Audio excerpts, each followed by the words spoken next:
तो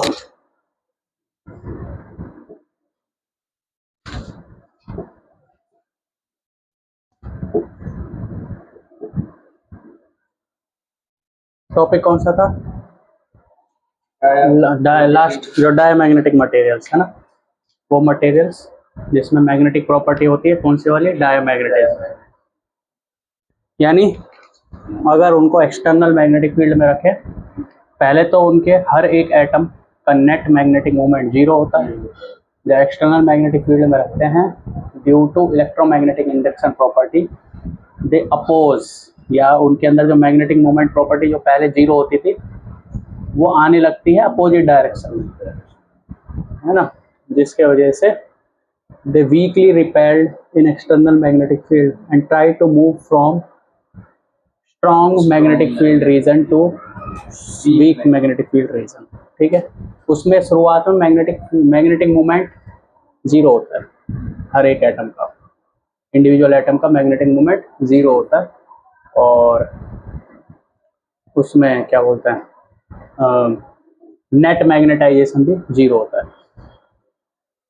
फिर आता है नेक्स्ट प्रॉपर्टी, वो मटेरियल्स जिसमें प्रॉपर्टी होते हैं पैरामैग्नेटिज्म के, paramagnetic material.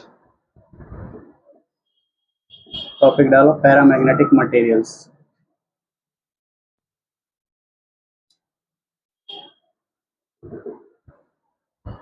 Paramagnetic material are those materials, देखो, these are those materials which get weakly magnetized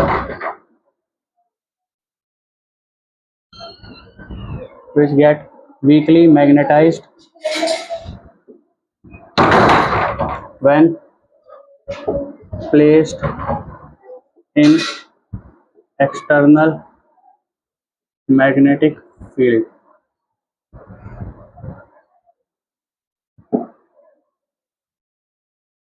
They attract towards magnet, और ये अट्रैक्ट होते हैं मैग्नेट की तरफ। They attract towards the magnet.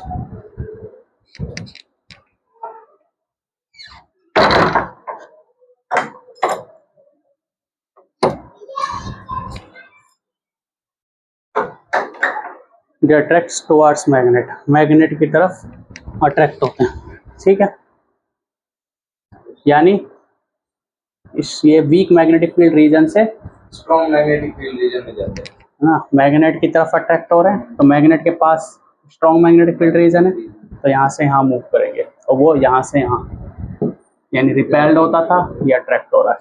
Paramagnetic materials. Cause of paramagnetism लिख लिया, ये लिख लिया, मिटा दो। अब क्या है cause of paramagnetism? Paramagnetic property के कारण क्या है? कॉज ऑफ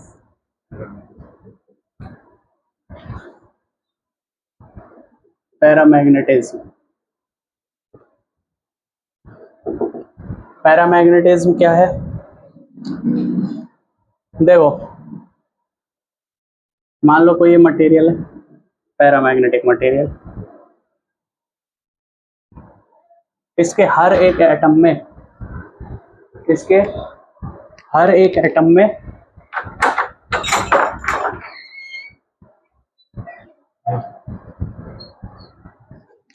हाँ, तो लगा दो इसको,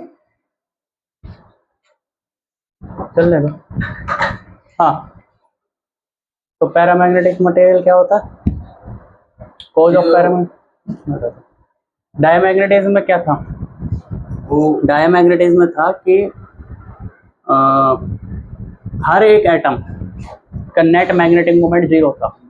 कुछ ऐसे घूम रहे हैं तो उसका मैग्नेटिक मोमेंट मान लो इस तरफ, भाई ऐसे घूम रहे हैं इलेक्ट्रॉन तो करंट ऐसे घूमेगा, तो मैग्नेटिक मोमेंट इस तरफ। कुछ ऐसे घूम रहे हैं, यानी करंट ऐसे घूम रहा है, तो उसका मैग्नेटिक मोमेंट इस तरह। तो नेट मैग्नेटिक मोमेंट 0 था उसमें डायमैग्नेटिज्म। पैरामैग्नेटिज्म में ऐसा नहीं है। पैरामैग्नेटिज्म में हर एक एटम का कुछ मैग्नेटिक मोमेंट होता है। क्यों? क्योंकि यहाँ पर अनपेयर इलेक्ट्रॉन्स होते हैं। वहाँ पर इलेक्ट्रॉन्स कैसे थे?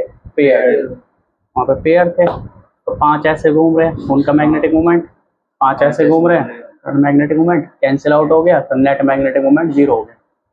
पर इनका मैग्नेटिक मोमेंट होता है, ठीक है, अनपेयर इलेक्ट्रॉन्स होते हैं।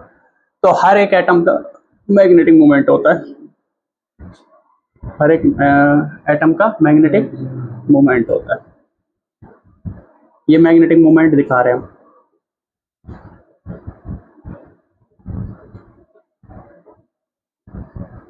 ये मैग्नेटिक मोमेंट दिखा रहे हैं। पर ये जो मैग्नेटिक मोमेंट है ये रैंडमली अलाइन है। हर एक एटम का मैग्नेटिक मोमेंट रैंडमली, कोई इस डायरेक्शन में, कोई इस डायरेक्शन में, ऊपर, कोई नीचे, कोई ऐसे अलग अलग डायरेक्शन में मैग्नेटिक मोमेंट है। These magnetic moment are randomly align.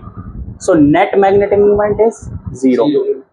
मतलब ऐसा नहीं है कि हम छोटा सा कोई वॉल्यूम ले लें, उसमें भी अगर हम नेट मैग्नेटिक मोमेंट देखेंगे तो भी 0 ही आएगा, ठीक है। ये होता है नेट मैग्नेटिक मोमेंट 0। किसमें? पैरामैग्नेटिक में। ऑफ कोर्स इतना छोटा वॉल्यूम नहीं लेना कि एक ही एटम आए उसके अंदर, ऐसा नहीं है ना। आपको पता है मैग्नेटिक मोमेंट अगर ऐसे है तो इसके करस्पॉन्डिंग जो एटम होगा वो ऐसे होगा, और उसमें इलेक्ट्रॉन ऐसे घूम रहा होगा, और करंट ऐसे होगा, करंट नहीं सॉरी उल्टा होगा, यहाँ इलेक्ट्रॉन ऐसे घूम रहा होगा, करंट ऐसे होगा, तभी तो मैग्नेटिक मोमेंट आया, तो ऐसे होगा। ऐसे हर एक एटम का, किसी एटम, कोई ऐसा एटम ऐसे ओरिएंटेड है, कोई एटम ऐसे ओरिएंटेड है, कोई एटम ऐसे ओरिएंटेड है, कोई ऐसे है, कोई ऐसे, अलग अलग डायरेक्शन में सारे एटम्स क्या हैं? ओरिएंटेड है। कोई ऐसे है, कोई ऐसे है, कोई ऐसे। एटम नहीं, एटम के मैग्नेटिक मोमेंट्स अलग अलग डायरेक्शन में ओरिएंटेड है, तो जिसकी वजह से नेट मैग्नेटिक मोमेंट क्या बचता है उनका? 0। नेट मैग्नेटिक मोमेंट आता है 0। This is your paramagnetism, this is your paramagnetism. अब नेट मैग्नेटिक मोमेंट तो 0 आया, हर एक मटेरियल का मैग्नेटिक मोमेंट है। डायमैग्नेटिज्म में हर एक मटेरियल का मैग्नेटिक मोमेंट नहीं था। अब जब हम इसको एक्सटर्नल मैग्नेटिक फील्ड में रखेंगे तो ये जो इंडिविजुअल मैग्नेटिक मोमेंट्स है, ऑर्बिटल मैग्नेटिक मोमेंट्स है जो इंडिविजुअल, ये सब के सब अपने आप को चाहेंगे किस डायरेक्शन में अलाइन करना? इन the direction of external magnetic field. जिसके वजह से क्या होगा? जिसके वजह से ऐसा नहीं 100% अलाइन हो जाएंगे, पर ओवरऑल एक्सटर्नल मैग्नेटिक फील्ड में अलाइन करने की कोशिश करेंगे अपने आप को, ठीक है। तो देखो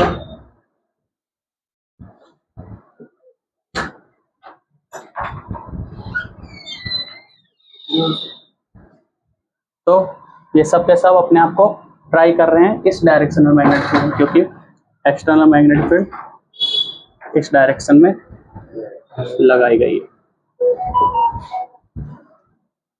तो अगर एक्सटर्नल मैग्नेटिक फील्ड ऐसे लगाई है तो एक्सटर्नल मैग्नेटिक फील्ड की वजह से they try to align themselves in the direction of external magnetic field.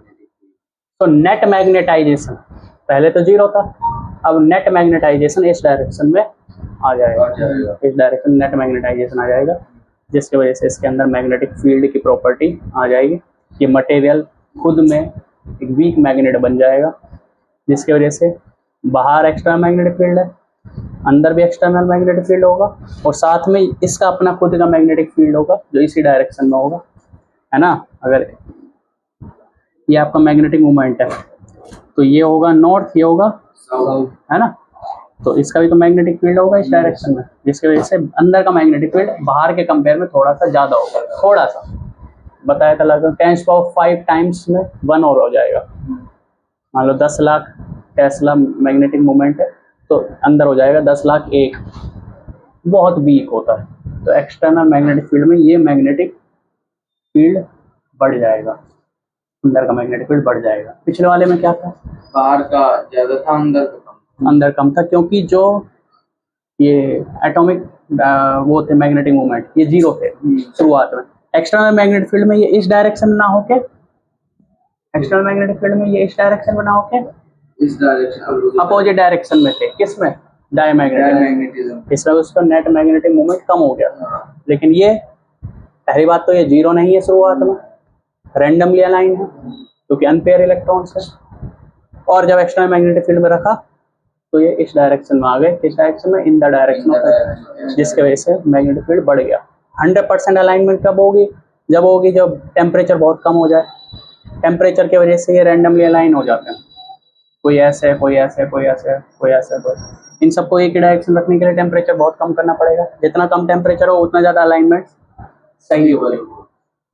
ठीक है। और दूसरा होता है मटेरियल की प्रॉपर्टी। मटेरियल कैसा है, वो अपने आप को उस डायरेक्शन में रखना चाहता है या नहीं रखना चाहता। ठीक है। तो अलाइन। और दूसरा मैग्नेटिक फील्ड कितना स्ट्रॉन्ग है। अगर मैग्नेटिक फील्ड ज़्यादा स्ट्रॉन्ग होगा तो उतना ज़्यादा अलाइनमेंट होगी इन मैग्नेटिक मूवमेंट्स की एक्सटर्नल मैग्नेटिक फील्ड में।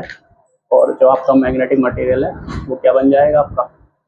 आपका मटेरियल भी मैग्नेटाइज होगा उतने ही प्रॉपर्टी के साथ, उतने ही स्ट्रॉन्गनेस, उतनी स्ट्रेंथ के साथ। ठीक है। तो this is the cause of paramagnetism. और अगर हम पैरामैग्नेटिज्म को एक्सटर्नल मैग्नेटिक फील्ड में रखते हैं तो इस तरह से प्रॉपर्टी शो होती है। ठीक है। इसको लिखवा देता हूँ मैं, एक मिनट। पहले ये डायग्राम बना लो, चाहे तो ये डायग्राम, दोनों डायग्राम बना लो। ठीक है। इसको रोक देना। देखो, the individual atom, the individual atom, बताओ इंडिविजुअल एटम का नेट मैग्नेटिक मोमेंट जीरो तो नहीं है? द इंडिविजुअल एटम और आयन और molecule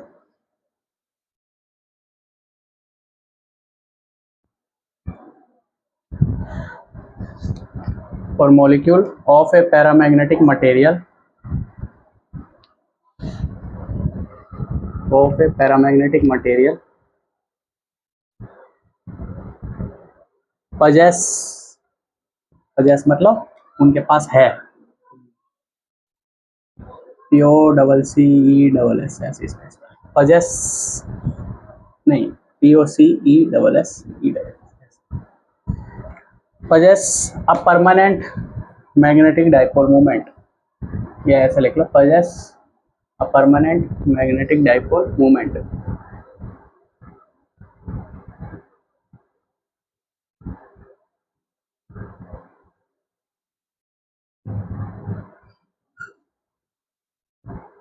possess a permanent magnetic dipole moment. ये रहा permanent magnetic dipole moment of each atom, her atom के पास मौजूद है। ठीक है। किसके वजह से ये है? ब्रैकेट में लिखो ड्यू टू, ब्रैकेट में लिखो ड्यू टू अनपेयर इलेक्ट्रॉन्स, क्योंकि इसमें एटम के अंदर अनपेयर इलेक्ट्रॉन्स होते हैं, है ना, due to unpaired electrons. Next line से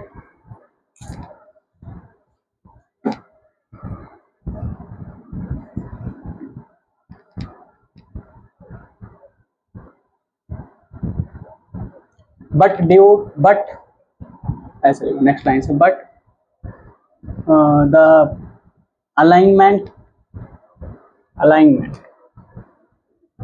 alignment, alignment of these magnetic moments, but alignment of these magnetic moments, but alignment of these magnetic moments is random.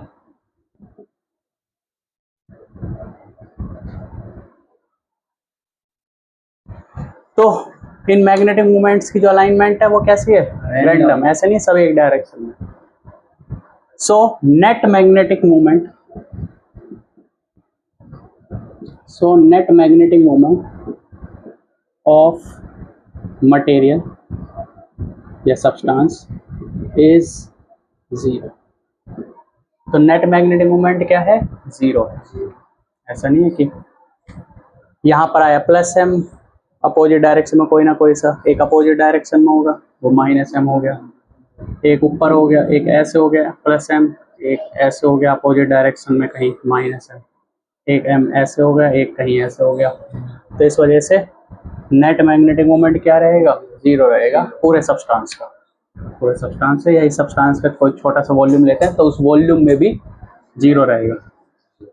ठीक है, बस इतना छोटा वॉल्यूम नहीं लेना कि एक ही एटम आए।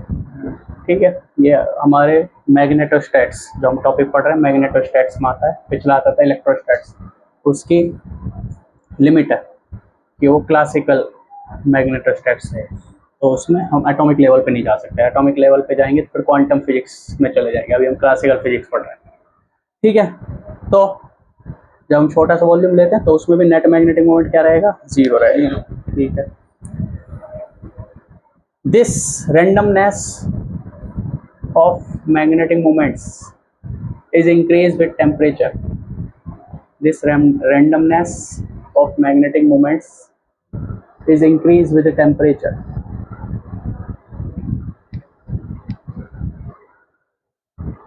Is increased with temperature.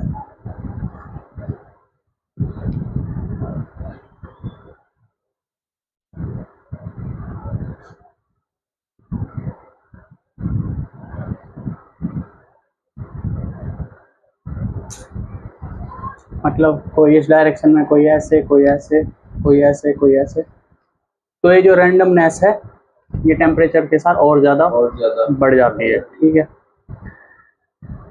अब क्या होगा, ये तो हमारी इसकी प्रॉपर्टी हुई। अब अगर हम एक्सटर्नल मैग्नेटिक फील्ड में इसको रखें तो क्या होगा, तो लिखो नेक्स्ट लाइन से, but when we placed this paramagnetic material, when we place this paramagnetic material in external magnetic field, in external magnetic field, in external magnetic field,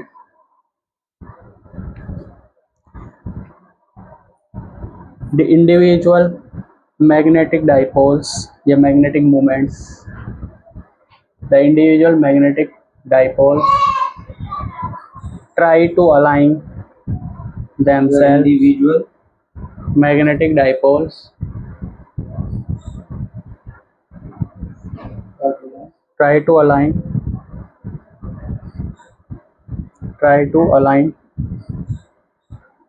themselves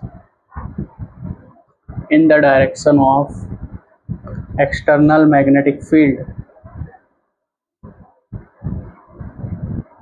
try to align in the direction of external magnetic field।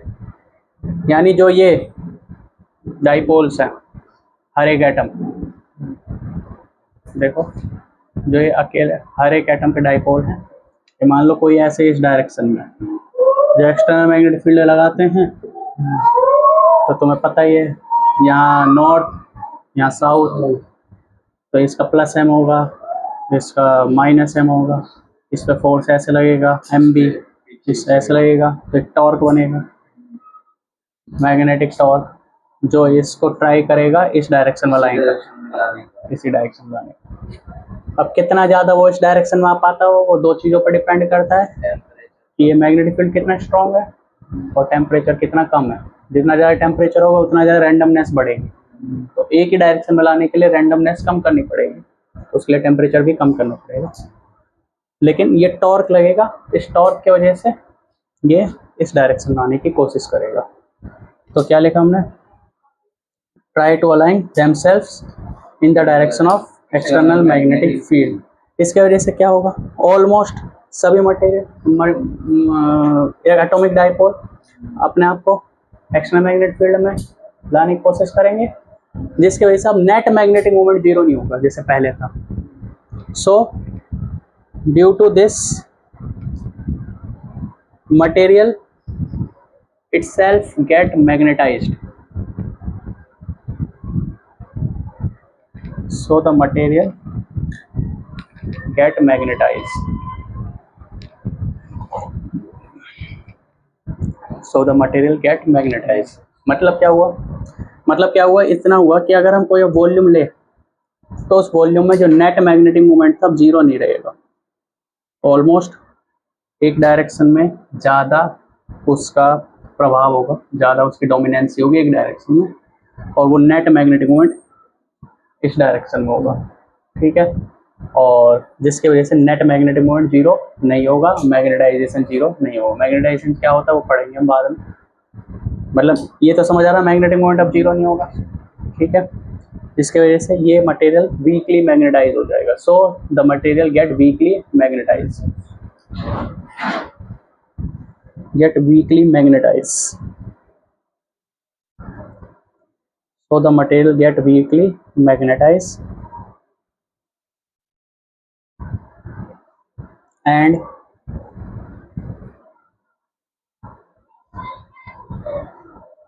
there is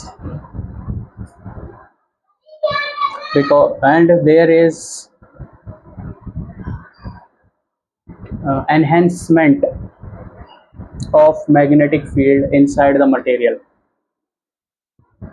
There is enhancement of magnetic field inside the material in compared to its vicinity. Enhancement of magnetic field inside the material in compared to its vicinity. In compared to its vicinity. Vicinity मतलब इसके surrounding, इसके surrounding के compare में इस material के अंदर magnetic field बढ़ जाएगा। क्यों ज़्यादा होगी? क्योंकि ये उसी डायरेक्शन में अलाइन होंगे, तो ये अपना खुद का मैग्नेटिक फील्ड भी क्रिएट करेंगे आसपास अपने ही अंदर, अपने मटेरियल के अंदर, जिसकी वजह से इसका मैग्नेटिक फील्ड बढ़ जाएगा, ठीक है। ठीक है, तो मतलब जैसे अगर एक्सटर्नल मैग्नेटिक फील्ड कुछ ऐसे ऐसे, कोई दिक्कत नहीं, ये थोड़ा सा अपने आप मिलाने की कोशिश करेगा, ऐसे ऐसे सीधा जा रहा है, ये चाहेगा कि इसके अंदर से जाए,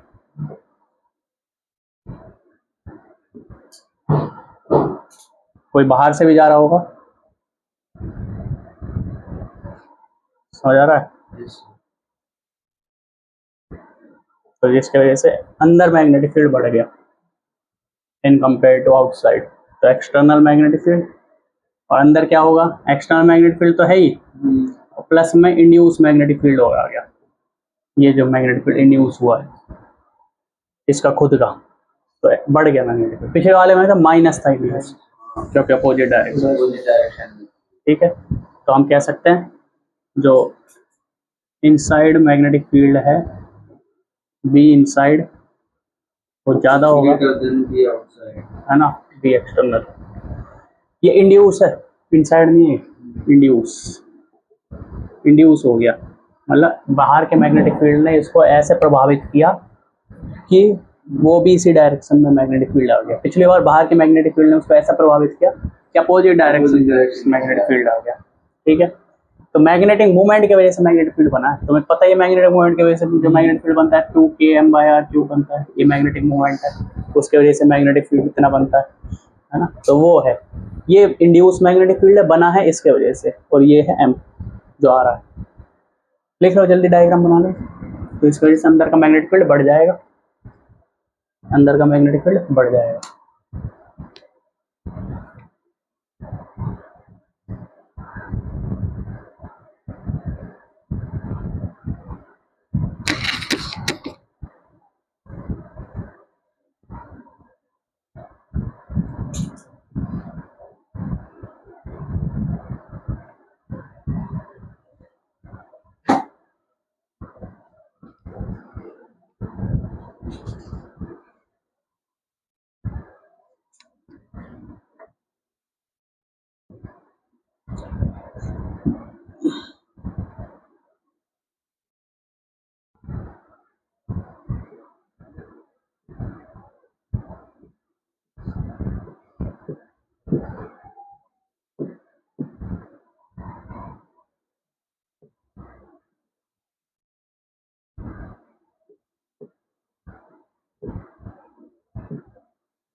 ये वाला डायग्राम बनाना, ये मत बना, बस समझने की बात है, ठीक है। तो वैसे ही डायग्राम पिछला वाला जैसा, पर इस बार यहाँ साउथ आ गया, तो यहाँ पर आएगा मतलब एक तरीके से माइनस एम, यहाँ आएगा प्लस एम, और ये है एक्सटर्नल मैग्नेटिक फील्ड को बनाने वाला।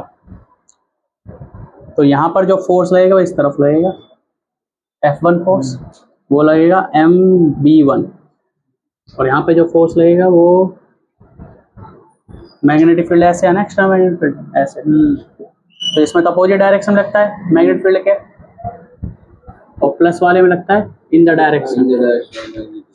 तो F2 फोर्स लगेगा, इसका लगेगा MB2, तो M तो दोनों का सेम ही है, पर यहाँ पर मैग्नेटिक फील्ड स्ट्रॉन्ग है, यहाँ का मैग्नेटिक फील्ड B1 है जो कि स्ट्रॉन्ग है और इसके पास है, तो ये मैग्नेटिक फील्ड यहाँ पर स्ट्रॉन्ग है और यहाँ पर मैग्नेटिक फील्ड वीक है, तो ये वाला फोर्स स्ट्रॉन्ग रहेगा, ये वाला फोर्स वीक रहेगा, तो ओवरऑल फोर्स इस तरफ रहेगा, इस तरफ लगेगा, जिसकी वजह से बॉडी ऐसे मूव करेगी, यानी बॉडी मूव करेगी from weak field region to strong, जब और पास जाएगा तो और स्ट्रॉन्ग फील्ड रीजन आ जाएगा, तो बॉडी अट्रैक्ट होगी, है ना, body will attract towards the magnet. इसी वजह से आयरन नेल तो चलो फेरोमैग्नेटिक मटेरियल, पर फिर भी उसका एग्जांपल लेके कह सकते हैं, मान लो ये आयरन नेल मटेरियल है, तो वो इसलिए अट्रैक्ट होती है किसकी तरफ, मैग्नेट की तरफ, क्योंकि आयरन नेल मटेरियल खुद मैग्नेटाइज हो जाता है, ऐसे ही जैसे ये हुआ है मैग्नेटाइज, और ऐसा मैग्नेटाइज होता है यहाँ पर बन जाता है, मान लो नॉर्थ यहाँ पर है ना एक्सटर्नल मैग्नेटिक फील्ड का, तो यहाँ साउथ बन जाता है और यहाँ बन जाता है नॉर्थ, इंड्यूस साउथ और इंड्यूस नॉर्थ, और इसके वजह से अट्रैक्ट होता है आयरन नेल, है ना। पूछा जाता है question, why iron nail attracted when placed in external magnetic field, तो एक्सटर्नल मैग्नेटिक फील्ड में रखते हैं या बार मैग्नेट के पास ले जाते हैं तो आयरन नेल चिपक जाता है उससे, क्यों, तो ये है वो रीजन, ठीक है। तो इसमें हम लिख सकते हैं आगे क्या लिख सकते हैं कि paramagnetic material move from strong weak field region to strong field region, paramagnetic material move from weak field region to strong field region, assertion region बन सकता है यहाँ से कोई अच्छा सा थ्योरी से, weak field region to strong field reason,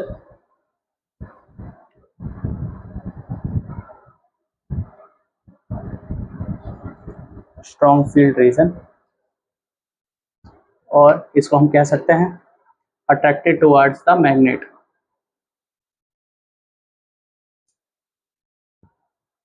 when placed in external non-uniform magnetic field, when placed in external non-uniform magnetic field,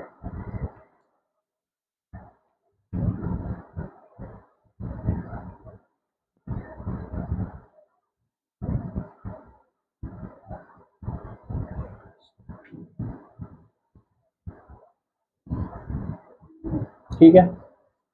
अच्छा एक और चीज, अभी एक डायग्राम बनाया था कि ये जो अलाइनमेंट हुई थी इस डायरेक्शन में हो गई थी, है ना, यस सर, ये अलाइनमेंट कैसे इंक्रीज कर सकते हैं, हाउ, टेम्परेचर कम करके, by decreasing the temperature and increasing the external magnetic field, by increasing the external magnetic field and decreasing the temperature we can make it strong, है ना, इसका induce magnetic field strong बन सकता है, और ये temporary effect होता है, एक्स्ट्रा मैग्नेटिक फील्ड जैसे हटाएंगे ये फिर से रैंडमली अलाइन हो जाएगा, ठीक है, ये टेम्परेरी होता है, ऐसा नहीं होता परमानेंट बन गया, तो ये हो गया आपका, तो लिख लो by decreasing temperature and increasing external magnetic field we can increase the alignment, we can increase the alignment ALIGN MENT, we can increase the alignment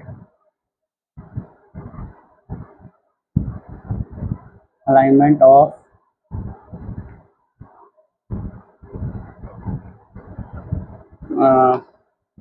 alignment of magnetic moments in paramagnetic material.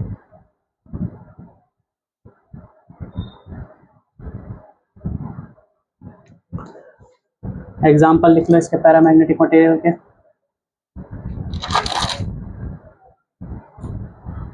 Paramagnetic material के example, पहला है aluminium, दूसरा sodium, तीसरा calcium, चौथा oxygen O2 at STP, oxygen at standard temperature pressure, O2 at STP, potassium, magnesium, manganese, tin, I think यही है tin, और platinum. ठीक है, एक कॉपर क्लोराइड और है। अच्छा, एक कॉपर सल्फेट और लिख लेना डायमैग्नेटिक का एग्जांपल में, CuSO4 famous example, blue vitriol, इसमें लिख लेना है डायमैग्नेटिक में।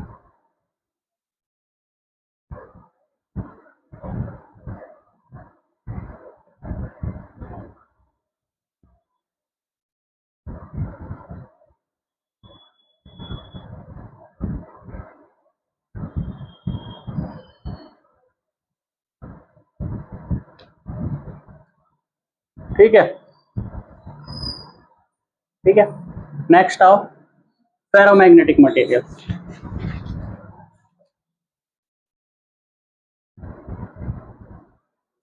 या लिखो ferromagnetism. Ferromagnetism is the property of ferromagnetic material. Ferromagnetism लिखो, दीज आर दोज सब्सटेंस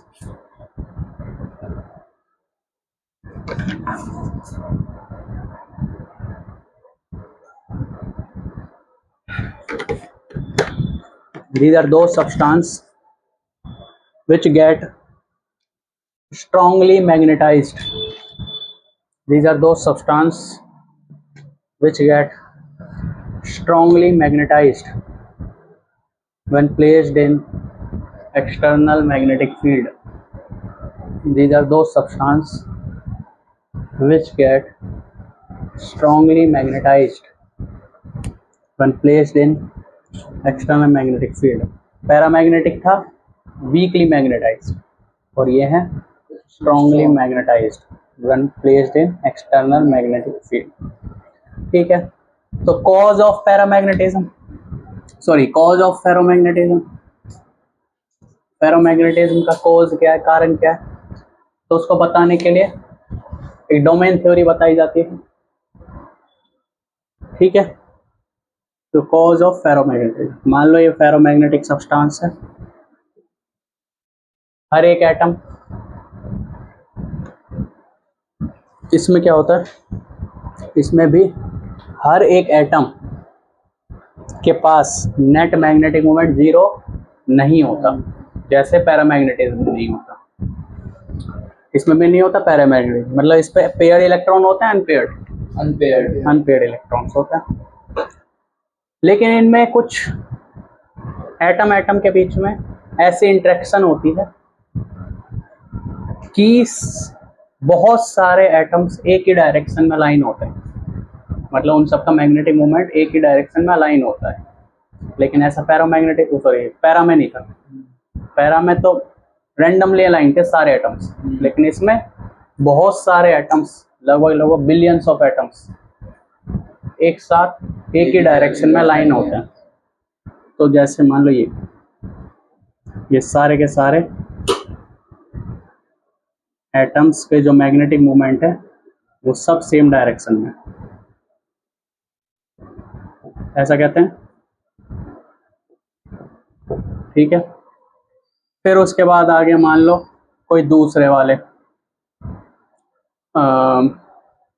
कुछ अलग आ गए, उसमें क्या है, उसमें कुछ ऐसे डायरेक्शन में सारे के सारे लाइन होंगे,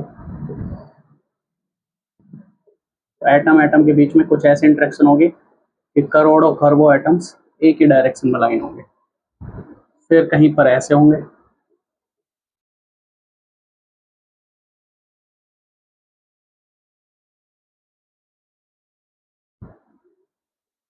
ठीक है, फिर कहीं पे ऐसे भी हो सकते हैं, बहुत सारे एटम्स।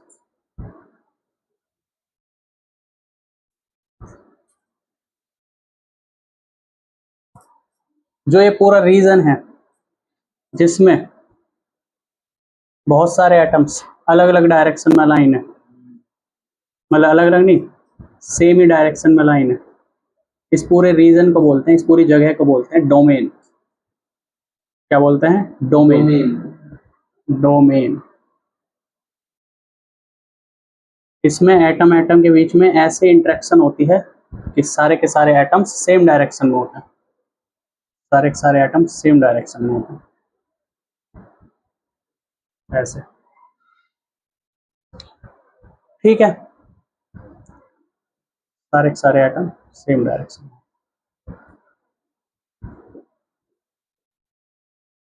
और ऐसे कई डोमेन होते हैं, हजारों लाखों डोमेन होते हैं, ऐसे करोड़ों डोमेन्स होते हैं, ऐसे समझ लो, ऐसे करोड़ों डोमेन्स होते हैं। जब हम कोई वॉल्यूम लेते हैं तो उसमें एक साथ हजारों डोमेन आ जाते हैं। तो कोई डोमेन के सारे एटम ऐसे हैं, कोई डोमेन के सारे एटम ऐसे हैं, कोई डोमेन के सारे एटम नीचे की तरफ, कोई डोमेन के सारे एटम ऊपर की तरफ, सारे मैग्नेटिक मूवमेंट्स ऊपर की तरफ। तो नेट मैग्नेटिक मूवमेंट पूरे डोमेन का, ये पूरे सब्सटेंस का होता है zero. Net magnetic movement zero होता है। ये तो पैरामैग्नेटिक में था, ये तो उसमें भी था, डाया में भी था। तो जब तक एक्सटर्नल मैग्नेटिक फील्ड नहीं लगाएंगे तब तक नेट मैग्नेटिक मूवमेंट नहीं आएगा। ना पैरा में आया था, ना फेरो में आया, ना डाया में आया था। अब जैसे ही एक्सटर्नल मैग्नेटिक फील्ड लगाते हैं, जैसे ही एक्सटर्नल मैग्नेटिक फील्ड लगाते हैं तो होता क्या है, एक्सटर्नल मैग्नेटिक फील्ड लगाया, तो ध्यान से देखना, मान लो ये डोमेन्स पहले से एक्सटर्नल मैग्नेटिक फील्ड की डायरेक्शन में थे,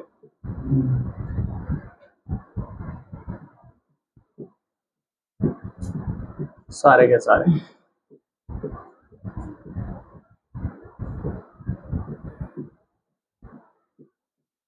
और इसके बगल वाला डोमेन या इसके नेबर वाला डोमेन वो इसके अपोजिट डायरेक्शन में था।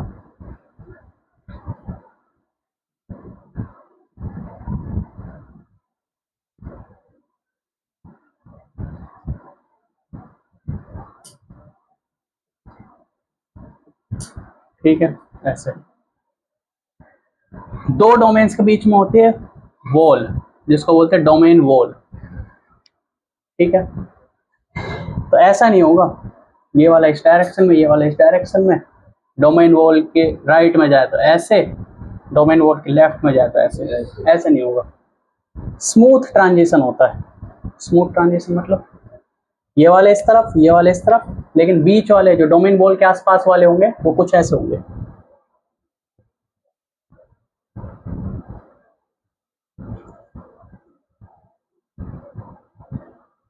समझो, ये वाले तो ऐसे हैं थोड़े से, ये वाले थोड़े से ऐसे, फिर ये वाले थोड़े से ऐसे, फिर यहाँ आएंगे तो ये वाले थोड़े से ऐसे, फिर ऐसे। तो देख रहे हो स्मूथ ट्रांजिशन हो रहा है इस तरह से आपका।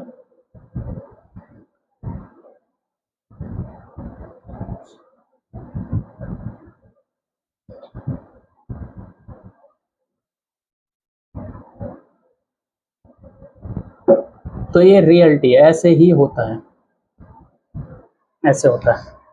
तो ऐसे होता है।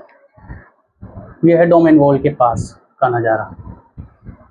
डोमेन वॉल से दूर जाएं तो ये सारे ऐसे हैं, डोमेन वॉल से दूर जाए तो ये सारे ऐसे हैं, पर डोमेन वॉल के पास के वो ऐसे हैं, तो बीच वाले कुछ ऐसे, कोई ऐसे, कोई ऐसे, कोई ऐसे, ऐसे मिलेंगे। तो होगा क्या, जब एक्सटर्नल मैग्नेटिक फील्ड लगाते हैं तो भाई ये तो है पहले से ही उस डायरेक्शन में, लेकिन जो ये ट्रांजिशन फेज में है, कोई ऐसे है, कोई ऐसे है, कोई ऐसे है, तो ये जितने भी ट्रांजिशन फेज वाले हैं डोमेन वॉल के आसपास वाले, ये सब के सब इस डायरेक्शन में चले जाएंगे।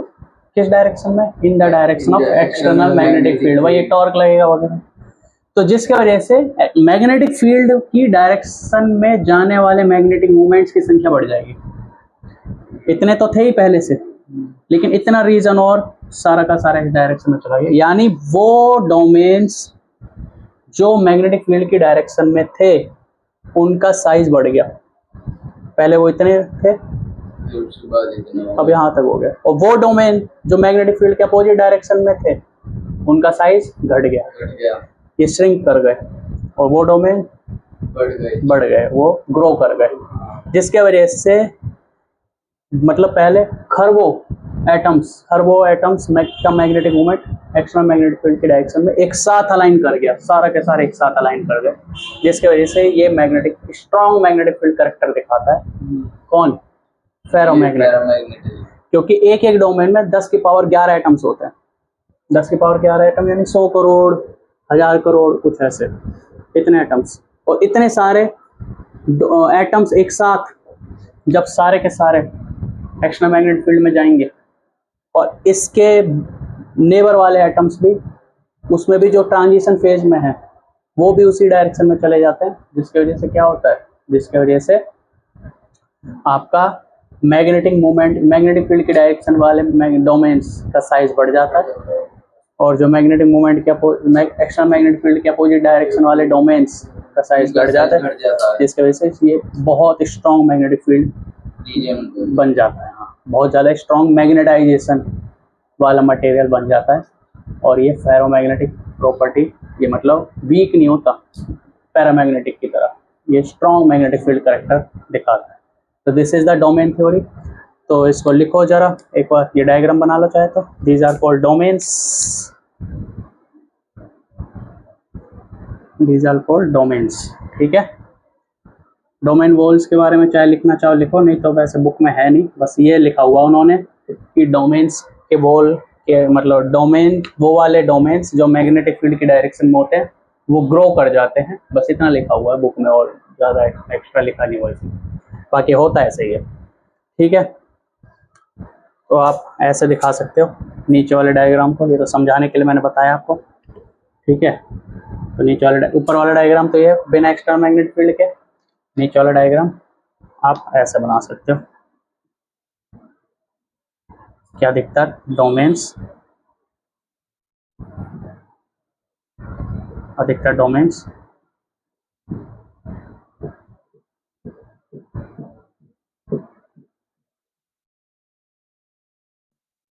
एक्सटर्नल मैग्नेटिक फील्ड की डायरेक्शन में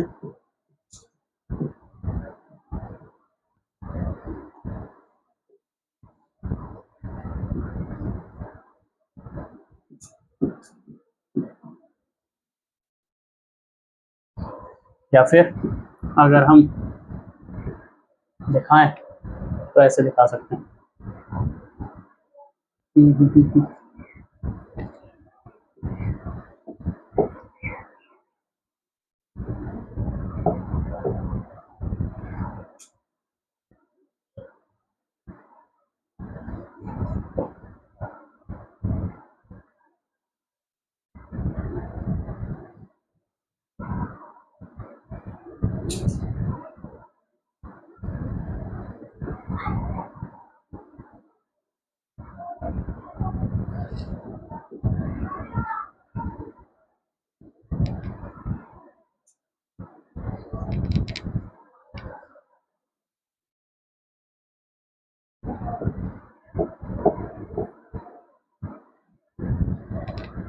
तुम देख रहे हो आसपास की मैग्नेटिक फील्ड भी ये अपने अंदर से पास करा, और यही वो मटेरियल है जो हमने यूज करा था गैल्वेनोमीटर में, याद हो तो तुम्हें।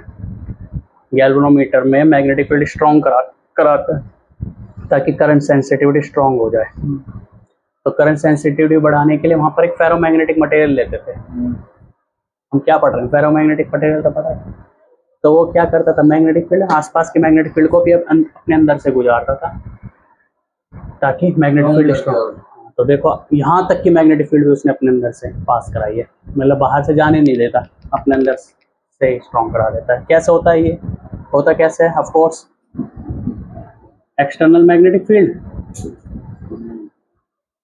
ठीक है, ये तो एक्सटर्नल मैग्नेटिक फील्ड है, एक्सटर्नल मैग्नेटिक फील्ड है, पर इसका खुद का भी तो मैग्नेटिक फील्ड बनेगा, इंड्यूस मैग्नेटिक फील्ड, वो इंड्यूस मैग्नेटिक फील्ड इतना स्ट्रांग होता है कि जो नेट मैग्नेटिक फील्ड बनता है अंदर की तरफ ये से ज़्यादा वो बहुत ज़्यादा बनता है बी एक्सटर्नल से बहुत ज़्यादा। ठीक है, तो ये बहुत ज़्यादा मैग्नेटाइज हो जाता है, स्ट्रांगली मैग्नेटाइज हो जाता है ना। देखा है ना आपने आयरन नेल कितनी तेज़ी से चिपकता है, और जबकि प्लास्टिक कितना स्लो मूव कर रहा था, क्योंकि वो डायमैग्नेटिक है। ये फेरो है, तो फेरो होता है स्ट्रांगली मैग्नेटाइज्ड। फेरो कैसा होता है? Strongly magnetised. तो हम कह सकते हैं जो नेट मैग्नेटिक फील्ड बनेगा वो बहुत ज़्यादा होगा एक्सटर्नल मैग्नेटिक फील्ड से।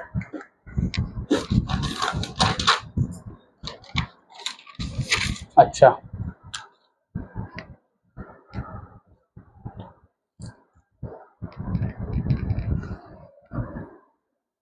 पानी देना।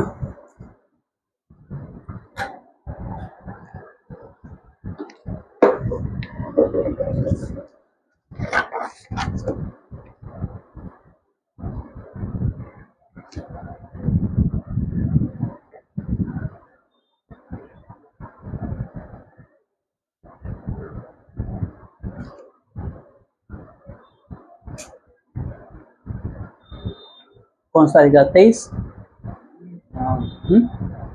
Yes sir. ठीक है,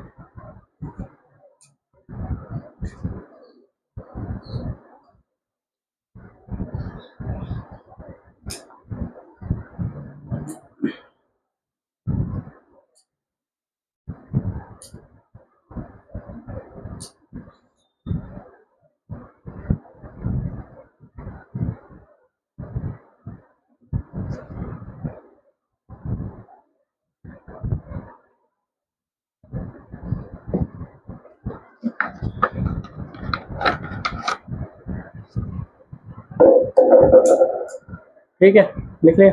यस सर।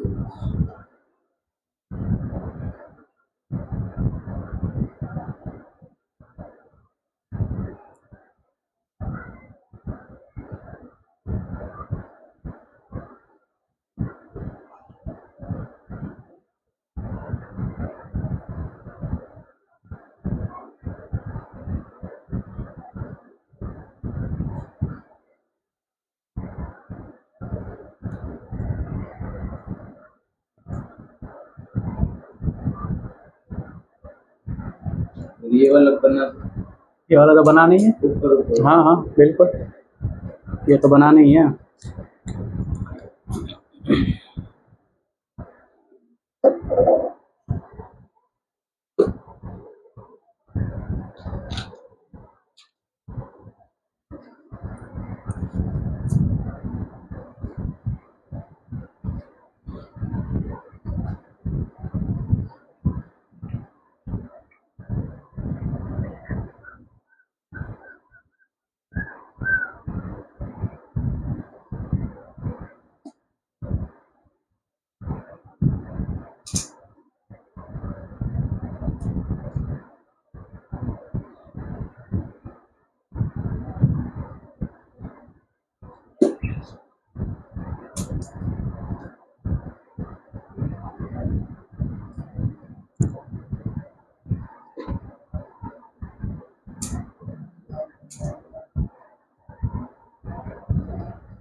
लिख लिया?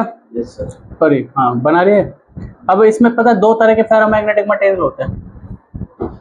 एक होते हैं कि अगर हमने एक्स्ट्रा मैग्नेटिक फील्ड हटाई तो ये इसी डायरेक्शन में अलाइन रह जाएंगे।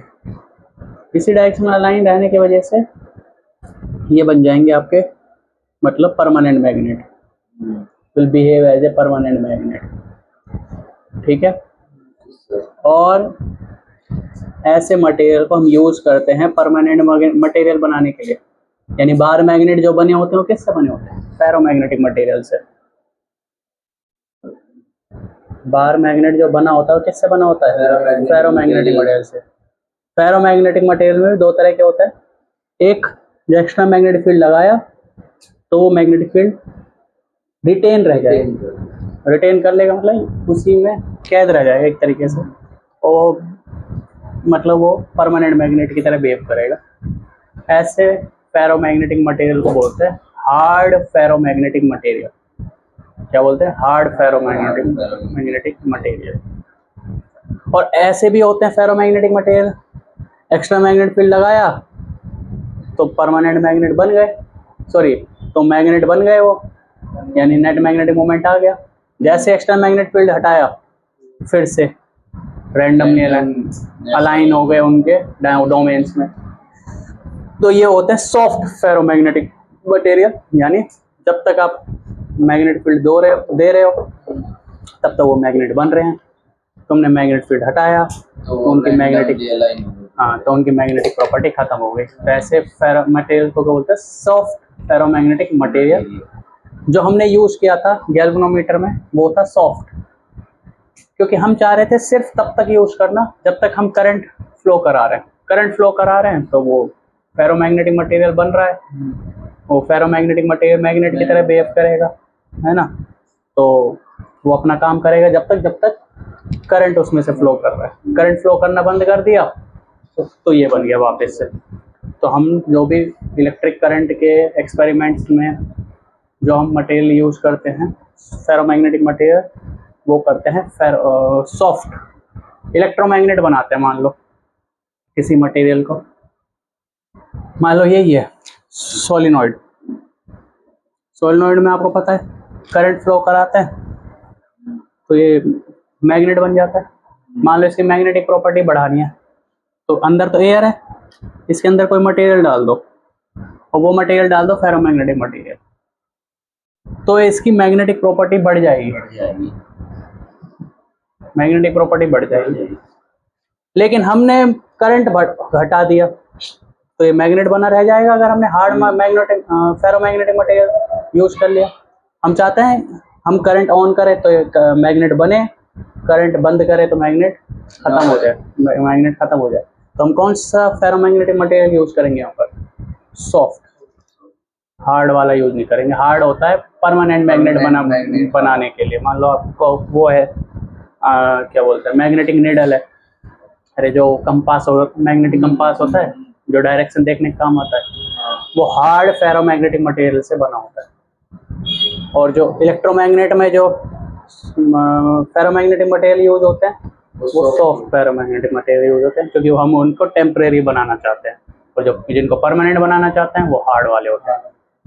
तो ये होता है पूरी थ्योरी किसकी? फेरोमैग्नेटिक मटेरियल की। लिखो इसकी डोमेन थ्योरी, कोर्स में डायग्राम तो बना ही लिया, बस लिखने का बाकी है। लिखो, जितनी जल्दी लिखोगे खत्म होगा। लिखो, द इंडिविजुअल एटम, आयन और molecule in a ferromagnetic material possess dipole moments, possess a permanent dipole moment, magnetic dipole moment, possess a permanent magnetic dipole moment। ठीक है, देखो ध्यान से, हर एक एटम का मैग्नेटिक डाइपोल मोमेंट है, हर एक एटम का मैग्नेटिक डाइपोल मोमेंट है। और किस में जीरो था ये मैग्नेटिक डाइपोल मोमेंट हर एक एटम का? डायमैग्नेटिक है ना। पैरामैग्नेटिक में भी था, इसमें भी है, पर पैरामैग्नेटिक और इसमें क्या फर्क है? पैरामैग्नेटिक में और इसमें मतलब डोमेन में अलाइन होते हैं और उसमें रैंडमली अलाइन होते हैं। बहुत सारे एक डायरेक्शन में, यहाँ पे बहुत सारे एक साथ रहते हैं, एक ही डायरेक्शन रहते हैं, उनको डोमेन बोलते हैं। वहाँ पर हर एक एटम अलग अलग अलाइन होता है ना। तो यहाँ लिखो आगे, these magnetic dipoles these magnetic dipoles interact with one another, एक दूसरे से इंटरेक्शन करते हैं ये.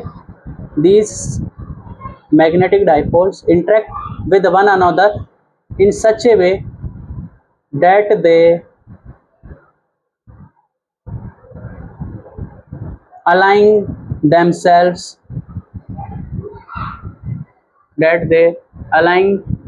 themselves in the common direction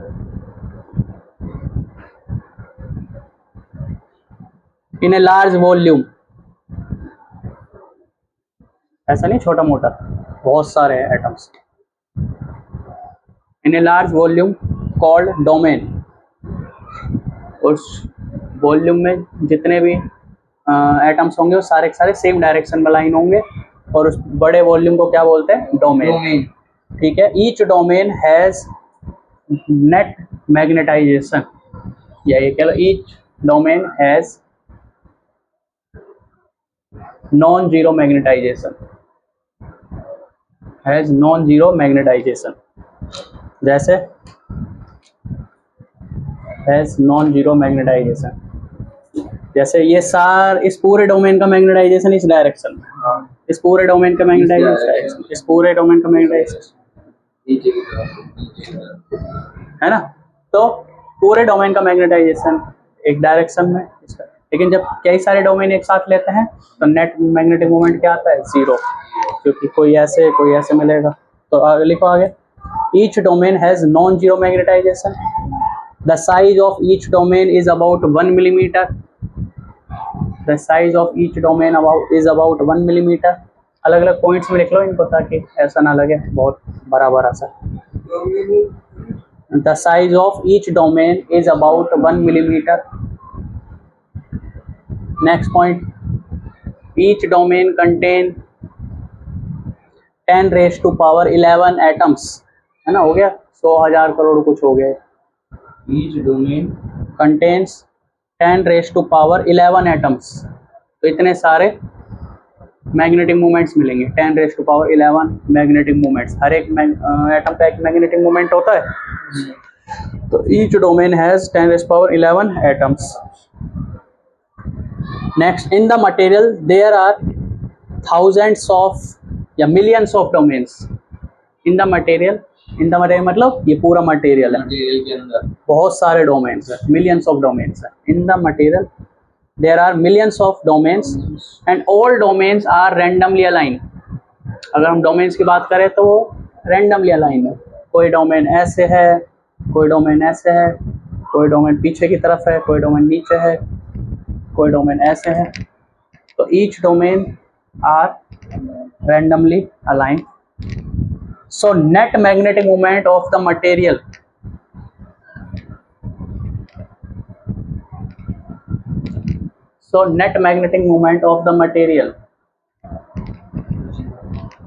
है ना. So the net magnetic moment of the material या ब्रैकेट में लिख लो magnetization. Net magnetic moment of the material या ब्रैकेट में लिख लो magnetization is zero.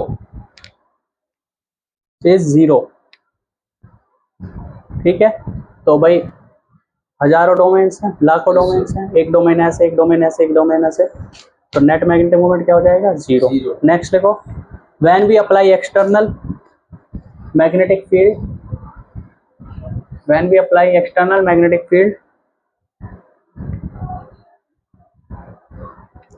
these domains orient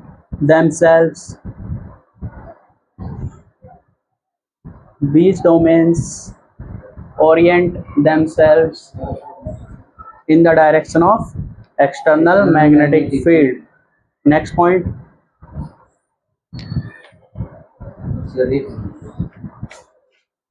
When we apply external magnetic field, these domains orients themselves in the direction of external magnetic field. Next point. अब वही वाला point आएगा जो बताया था मैंने, डोमेन वॉल वाला. The domain in the direction of magnetic field the domains in the direction of magnetic field grow in size, size में grow हो जाते हैं, बढ़ जाते हैं, grow in size, and the domains which are grow in size and the domains which are in opposite direction of external magnetic field, which are in opposite direction of external magnetic field shrinks, and the domains which are in opposite direction of external magnetic field shrinks, है ना। तो वो क्यों, क्योंकि wall shift हो जाती है, wall के जो आसपास के जो ट्रांजिशन फेज में होते हैं वो सारे के सारे एक्सटर्नल मैग्नेटिक फील्ड की डायरेक्शन में चले जाते हैं, इसलिए जो बिल्कुल अपोजिट डायरेक्शन वाले होते हैं वो थोड़े से छोटे सी जगह में सिमट के रह जाते हैं, तो उसका डोमेन साइज श्रिंक हो जाता है, ठीक है। तो नेक्स्ट लिखो,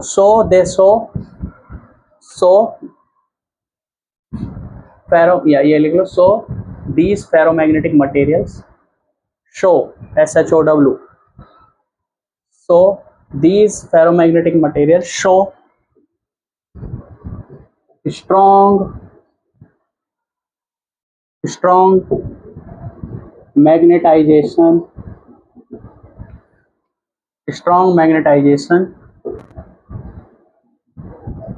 when placed in external magnetic field. So these ferromagnetic material show strong magnetization when placed in external magnetic field, ठीक है। प्रॉपर्टीज क्या है इसकी, properties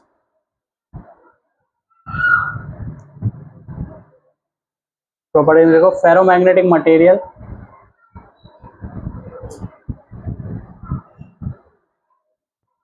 inside ferromagnetic material the field lines are highly concentrated. Inside ferromagnetic materials the field lines are highly concentrated.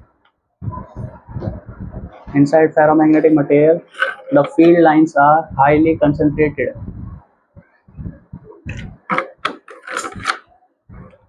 Highly concentrated.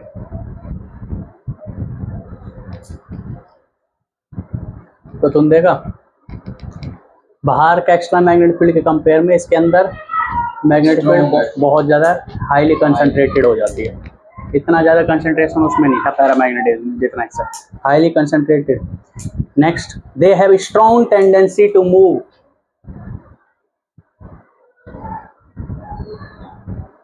they have a strong tendency to move from, बताओ कहाँ से कहाँ, weak magnetic field region to strong magnetic field region when placed in non-uniform external magnetic field. They have a strong tendency to move from weak magnetic field region REGION to strong magnetic field region, यानी सीधा सीधी बात कह रहा है ये attract होगा magnet पे, इसी वजह से तो वो अट्रैक्ट होता है, क्या बोलते हैं उसका नाम, आयरन भी तो अट्रैक्ट हो जाता है मैग्नेट से, क्योंकि उसकी टेंडेंसी होती है वीक मैग्नेटिक फील्ड रीजन से स्ट्रॉन्ग मैग्नेटिक फील्ड रीजन की तरफ जाने की, to move towards strong magnetic field region when placed in non uniform external magnetic field, when placed in non-uniform external magnetic field. Now last दो चीज है, what happens when we remove external magnetic field, क्या होगा जब हम external magnetic field हटा देंगे, तो लिखो what happens when we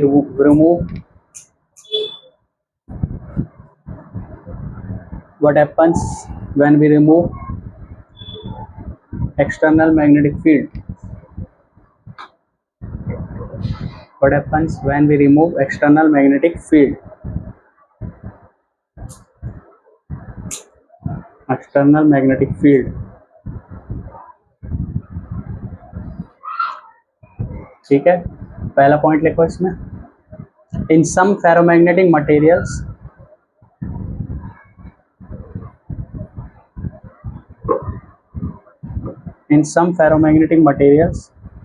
the magnetization, मतलब जो नेट मैग्नेटिक मूवमेंट आया उसको ही मैग्नेटाइजेशन बोला है। The magnetization disappears on removal of external magnetic field, on removal of external magnetic field. These materials are called soft ferromagnetic materials. These materials are called soft ferromagnetic materials. Soft ferromagnetic materials. For example, soft ferromagnetic materials. For example,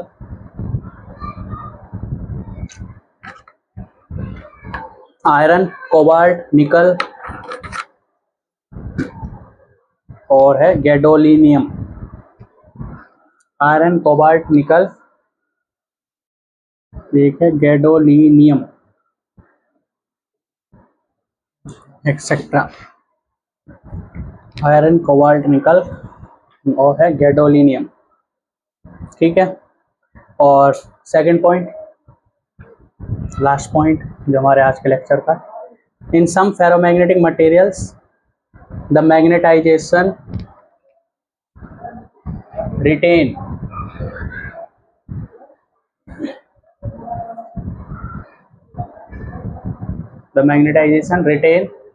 when external magnetic field is removed. When external magnetic field is removed.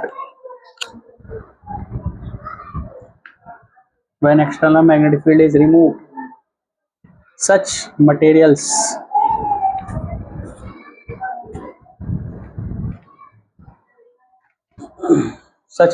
are called ferromagnetic material. Ferromagnetic material. For example, सबसे famous example इसका alnico. Such material are called hard, मैंने क्या बोला, soft? आपने बोला नहीं। हाँ, such materials are hard ferromagnetic material. हाँ, सच मटेरियल को हार्ड फेरोमैग्नेटिक मटेरियल। एग्जांपल है इसका एल निको। एल से है एल्युमिनियम, Na से है निकल, CO से कोबाल्ट। इन तीनों का मिश्रित फॉर्म यानी अलॉय, ये एक अलॉय है जो कैसा मटेरियल है, हार्ड फेरोमैग्नेटिक मटेरियल, एल निको, ठीक है। तो कॉपर भी इसमें डाला हुआ है, ठीक है, कोबाल्ट के साथ, एंड कॉपर और डाला हुआ है अलग से। तो इन चारों का मिश्रित फॉर्म है अलॉय, है ना। अलॉय क्या होता है, मेटल और नॉन मेटल का यूनिफॉर्म मिक्सचर होता है। तो वो है ये एल निको, जो कि कैसा है, फेरोमैग्नेटिक मटेरियल, ठीक है। और एक और एग्जांपल है इसका जो तुमने सुन रखा है, नेचुरली अकरिंग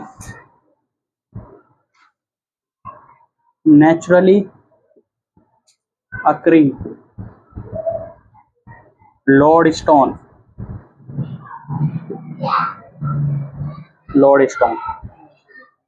ये किस लिए यूज होता है, to make hard ferromagnetic material कैसे यूज होता है, टू मेक परमानेंट मैग्नेट्स, है ना, लाइक कंपास निडल एक्सेट्रा, ठीक है।